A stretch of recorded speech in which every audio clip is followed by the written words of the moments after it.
Olá amigos, sejam todos bem-vindos a mais um vídeo. 2026 chegou, como tal, é hora de organizarmos a nossa vida financeira, a nossa vida mental, a nossa vida espiritual e por aí vai. Uma pergunta que sempre me fazem: 2026 chegou, é hora de empreender ou continuar a trabalhar? Meu amigo, minha amiga, essa é a questão que vale US$ 1 milhão. Isso porque decidir empreender sem uma mínima preparação é uma catástrofe. Há que dizer a verdade, é uma catástrofe. Portanto, antes de tu mandar seu chefe engolir esse emprego, há que refletir sobre 8 questões que nós vamos deixar aqui, que, meu amigo, minha amiga, se responderem um não no meio de todas essas questões, qualquer dessas questões, se uma for negativa, a resposta significa que não é a hora não de arriscar. A primeira questão que se coloca é justamente procurar saber se depois de sair desse emprego, as portas estarão abertas ou não para ti. É assim, normalmente tens dois tipos de empresas. A primeira empresa que é aquela que, pronto, uma vez que o trabalhador já não faz parte do quadro, cessam todos os vínculos, todos os laços que uniam ali entre o empregador e o colaborador, assim que é, significa que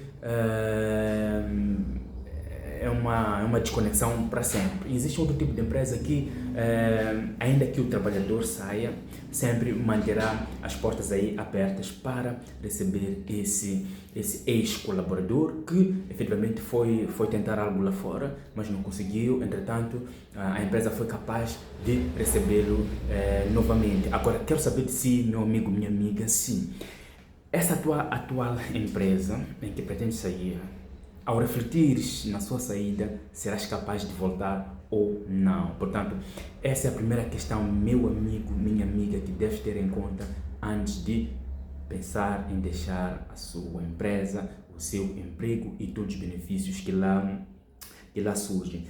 Agora, a segunda questão também é muito importante, qual seja, se na hipótese de regressares e as portas estarem abertas para si, será que vais ocupar o mesmo cargo que deixaste ou terás que começar do zero?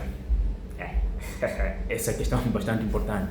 Isto porque é normal que após a sua saída a empresa recrute um outro candidato, uma outra pessoa que tenha efetivamente capacidades similares, iguais, semelhantes ou até se calhar um pouco mais em relação a si, e claramente que ocupe aquela vaga que estava disponível, ou então um colega subalterno seu, porque era chefe eventualmente, esse colega subalterno foi elevado à sua categoria, né, que era para ocupar a sua posição. A questão que se coloca é: se regressares, onde é que vai ser alocado, qual será a sua função para prestar serviços? A pior coisa, meu amigo, minha amiga, é voltares à empresa, talvez, começares a trabalhar numa posição de subalterno em relação àquele que era o seu subalterno, ou seja, o chefe torna-se subordinado daquele que prestava-lhe contas. Quer dizer, é uma situação caricata, e a questão é até que ponto estás preparado ou preparada para aguentar tal impacto, né? Por favor, escreva aqui nos comentários, porque a sua opinião é muito importante. Outra questão muito importante é esta: olha, meu amigo, a tua empresa pode ter vários problemas, pode ter vários déficits, seja financeiro. Entretanto, existem alguns direitos, algumas regalias que efetivamente tu recebes. Não vamos dizer que estás grato, entretanto, a sua família satisfaz no mínimo com o que a tua empresa oferece. Agora, a questão que se coloca no ar é esta: enquanto tu te preparas, enquanto estás a produzir para que,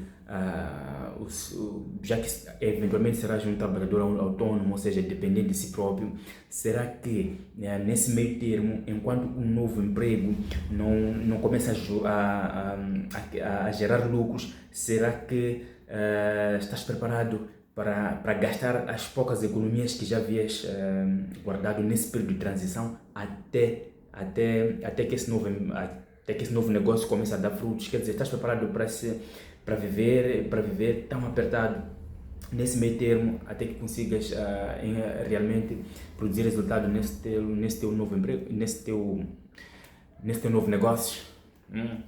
Essa é a questão que se coloca. Estamos a dizer que deixaste emprego com algumas regalias. Será que esse novo negócio será capaz de suprir esse déficit? Será capaz de te oferecer aquilo que a empresa te oferecia? Essa é a melhor questão, ou seja, é uma das questões bastante importantes que meu amigo, minha amiga, tens que refletir antes de tomar uma decisão nobre, porém muito séria, porque bendito sois vós se viveres sozinho, se fores solteiro ou solteira, mas o impacto é maior quando tiveres um agregado, pessoas que dependem de si, a sua família e muito mais. Outra questão muito importante tem a ver mesmo com isto, algo muito importante que tem a ver mesmo com a disciplina. Pois é, a disciplina. Meu amigo, minha amiga, o teu chefe, a tua chefe, obviamente que era muito exigente. É normal que tenhas em algum momento sentido humilhado, humilhada. Entretanto, há uma cultura laboral muito importante que tem a ver mesmo com a disciplina no trabalho. A disciplina no trabalho significa que o trabalhador deve ter metas concretas, aquilo que vai fazer, a empresa vai cobrar, afinal de contas é um contrato de trabalho para prestar serviços e tal, e a empresa no final do dia vai cobrar pela execução desse contrato. Então estamos a dizer que há uma certa disciplina, existe um horário de entrada, existe horário de saída. É verdade que o horário de saída é discutível no sentido de que às vezes és obrigada a passar mais tempo laborando, mas estamos a falar de uma previsão legal do ponto de vista de lei, há um horário de entrada, um horário de saída. Gostamos de saber se efetivamente vais ter disciplina suficiente para tocar o teu novo negócio. Isto porque o novo negócio, ser uma pessoa autônoma que depende de si mesma, requer uma disciplina extrema. Portanto, há que refletir se efetivamente a empresa não estava a te explorar, ou se estava a te explorar, até que ponto tu passarás a ser seu próprio explorador, sua própria exploradora de si mesmo, obviamente. Será que estás preparado ou seja, será que tens a disciplina necessária para efetivamente fazer crescer o seu negócio, meu amigo, minha amiga? Portanto, essa é a reflexão que se deve ter em conta.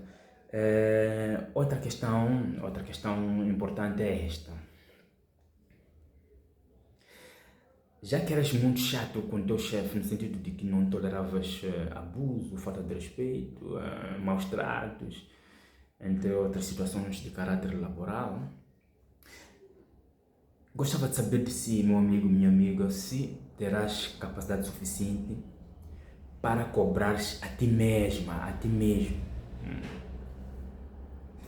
Não serás compassivo, não terás muita pena de si mesmo. Portanto, há que refletir nessa questão, porque nós somos muito bons a criticar os outros, somos muito bons a apontarmos o lado negativo das pessoas e eventualmente nos esquecemos que nós também temos nossos pontos negativos, nosso lado negativo, que também deve ser efetivamente trabalhado. Pouco a pouco vamos sendo muito solidários conosco mesmo, vamos ser piedosos com nós próprios, vamos ser muito pacientes com nós mesmos. Entretanto, já não conseguimos aplicar tudo isto para o outro, né? Aquela velha máxima que diz: trate-se a si mesmo como gostaria de ser tratado. Agora, essa é a questão. no dia em que, pronto, não fizeste bem as coisas, será que vais ter capacidade de fazer uma autocrítica? Autossugestão no sentido de melhorar? Vais ter a capacidade de se autoavaliar, sinceramente? Não, aquela questão, todo mundo é assim, todo mundo falha, é normal hoje, já fiz tudo o que eu podia hoje, então, se não depende de mim. São essas questões que vais querer discutir. Vais ter a capacidade de se autocriticar severamente, de puxar orelhas próprias, autocriticar-se. Então há que refletir nessa questão, porque efetivamente é muito mais fácil ser criticado no ambiente laboral, porque já sabes que o teu resultado vai impactar em algum momento para a produtividade geral, né, da organização e da empresa. Logo tens que te esforçar, porque também tens dependentes, e tens que te esforçar para efetivamente ser um bom pai, ser uma boa mãe, ser um bom trabalhador acima de tudo. Agora queremos saber se terás a mesma capacidade de se autocriticar. Então esse é o pano de fundo. Outra questão que não pode ser discutida de forma leviana é efetivamente saber se terás capacidade suficiente para trabalhar mais do que as horas normais de trabalho, né? Anteriormente teremos dito que há um contexto social em que efetivamente temos algumas horas, ou seja, do ponto de vista da lei do trabalho, do código da vossa CLT também, há um horário de entrada e um horário de saída. Estamos a dizer que terás capacidade de trabalhar mais do que as horas normais de expediente, né? Se entras às 8 nessa empresa, para sair às 16, 17 ou até 18 horas, será que vais conseguir trabalhar até as 20, até as 21, até as 22, até as 0, até as 2? Terás essa capacidade? Portanto, são essas questões, meu amigo, minha amiga, que se devem ser amplamente refletidos e discutidos até a exaustão, para que somente no final tomes a decisão correta. Mas qual é a decisão correta? Vocês podem então perguntar. Não existe a melhor decisão. O que existe é responderes positivamente todas as questões que colocamos ao longo deste vídeo. Portanto, só assim saberás qual é a resposta correta. Se todas essas questões que nós colocamos e somente uma foi negativa, meu amigo, minha amiga, há que refletir, porque efetivamente poderás não tomar a decisão correta. Lembra-te, não estamos a dizer que é para permaneceres num trabalho que te explora, entre outras situações. Só estamos a dizer que há que refletir sobre o momento correto. O momento correto planeja-se, cria-se. Portanto, cada um de nós há de ser capaz de identificar o melhor momento. Mas se dentro dessas questões apenas uma for negativa, é melhor não sair, é melhor continuar e efetivamente fechar a lacuna dessa questão. Se todas as respostas forem positivas, no sentido de ter a capacidade de suprir todas as suas necessidades, meu amigo, minha amiga, estás de parabéns, porque é tua hora, sim. 2026 vai ser um ano de sucesso. Gostou desse vídeo? Por favor, coloque um like, por favor, comente aqui embaixo e, acima de tudo, inscreva-te no canal para que possamos juntos produzir mais vídeos para todos vós e partilhar com aqueles que efetivamente merecem. Por favor, estamos juntos.